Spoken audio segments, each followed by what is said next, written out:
Hi, children. Let's read the first chapter. Greed makes one blind. On the bank of river Godavari, there was a huge silk cotton tree.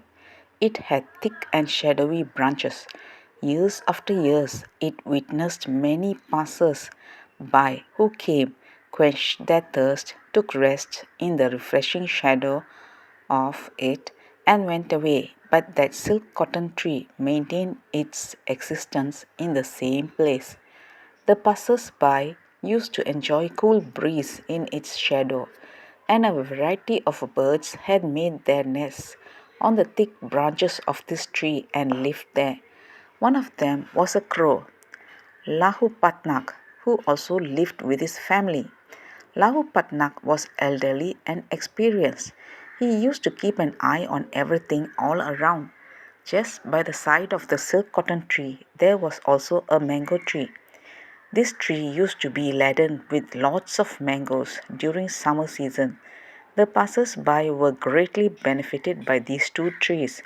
They would get sweet mangoes to eat, refreshing water from the river, and last of all, the shadow of the thick branches of these trees used to render great comfort to them.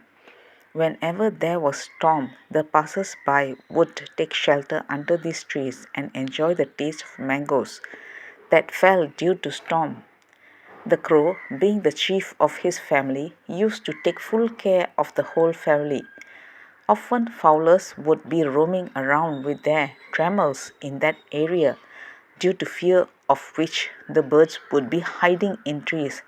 It was only the crow who was very watchful of his surrounding and also used to alert the other birds against any danger. Once a fowler happened to come towards that tree. Seeing the ripe mangoes, his mouth began watering. When he saw so many birds sitting in that tree, he laughed and said to himself, "That's great. I must consider myself lucky today. I shall enjoy the taste of these juicy mangoes and shall be able to trap these birds also." Extremely pleased with the hope of getting a lot of birds in his trammel, the fowler scattered grains of rice in the field, and setting his trammel, he went and sat on the raised ground of the bank of the river, waiting for the birds to get into his trap.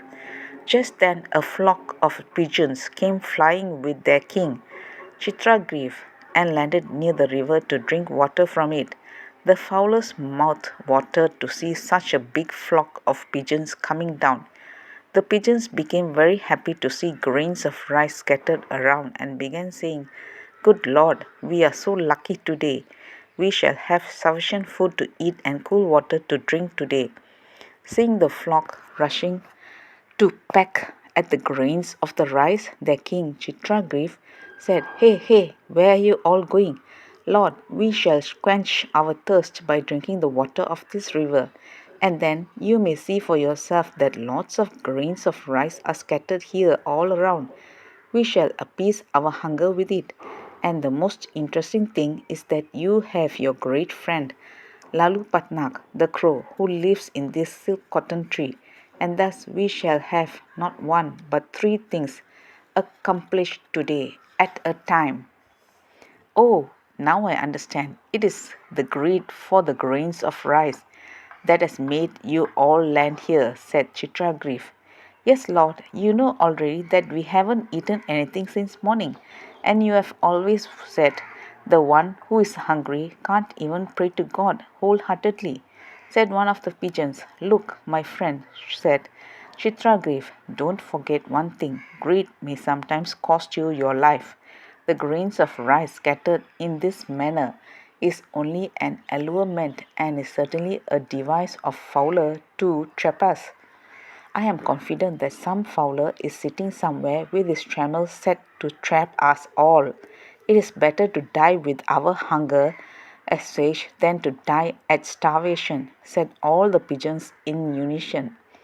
"Look, my friends, I am your king, and it is my duty to alert you of any danger ahead.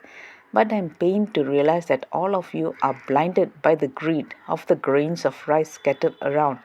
Now this is for the last time that I am telling you that if you don't listen to me, you shall have to face the consequences.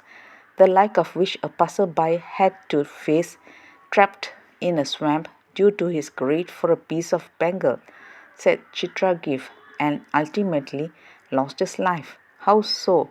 The pigeons looked at their king anxiously.